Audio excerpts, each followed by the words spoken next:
देश भर में मेडिकल छात्र प्रदर्शन कर रहे हैं। सुप्रीम कोर्ट के फैसले पर उनकी नजर थी, लेकिन सुप्रीम कोर्ट ने नीट यूजी 2024 परीक्षा की काउंसलिंग रोकने से इनकार कर दिया है। लेकिन परीक्षा लेने वाली एजेंसी एनटीए को जमकर फटकार लगाई।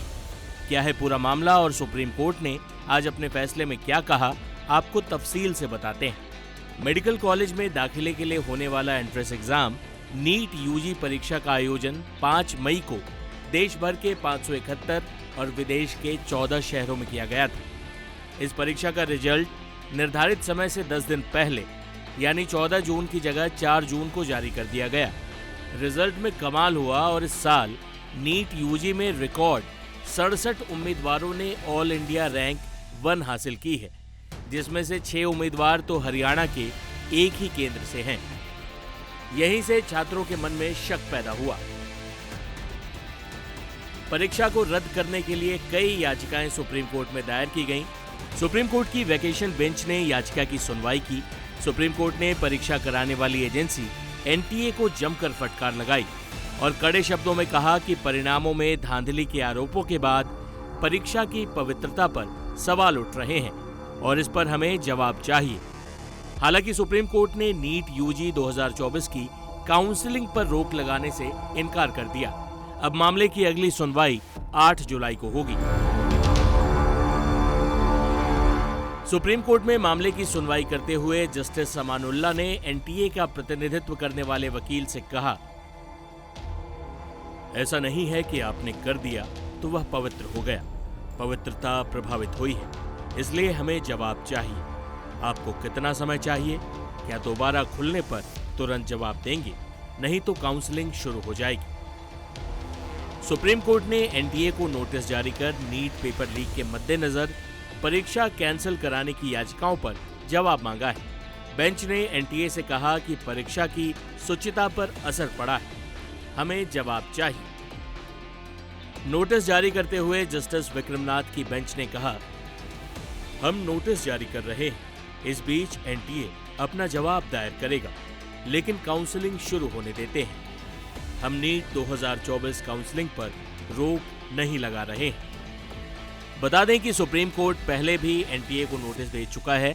17 मई को सुप्रीम कोर्ट के चीफ जस्टिस की अध्यक्षता वाली बेंच ने एनटीए को पेपर लीक मामले में नोटिस भेजा था। सुप्रीम कोर्ट में नीट यूजी परीक्षा कैंसिल कराने के लिए कई याचिकाएं दायर की गई हैं। कोचिंग संस्थान फिजिक्स वाला के वकील जे साई दीपक ने कोर्ट के फैसले पर क्या कहा, सुनिए।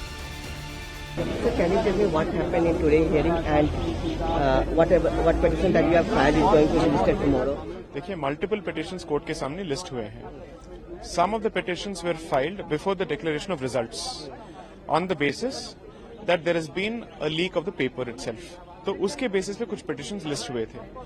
जो आज लिस्ट हुए थे उन पे नोटिस इशू हो गए हैं। But our petition is slightly different. I represent, along with Mr. Rohit Jain, we represent Mr. Alak Pandey, and who has collected signatures from about 20,000 students, which clearly shows, मतलब students को clearly समझ में आ रहा है और उनको जवाब भी मिला है, that close to about 70 to 80 marks have been awarded in grace marks randomly to at least 1,500 students. So our petition is different from the other petitions where we are challenging the arbitrary award of grace marks to people. अगर किसी को 650 मिला है या 630 मिला है, उनको 720 भी मिल गया है। They become all India rank number 1. ऐसे भी हो चुका है। So what we have told the court that there is a very clear issue here. The thing is, since the matter was not listed before the court today, the court has only said, आप registry में mention करके इसको list करा दीजिए. So I think by tomorrow the matter should be listed. हमारे matters के पहले जो matters list हुए थे उसमें already notice issue हो चुका है.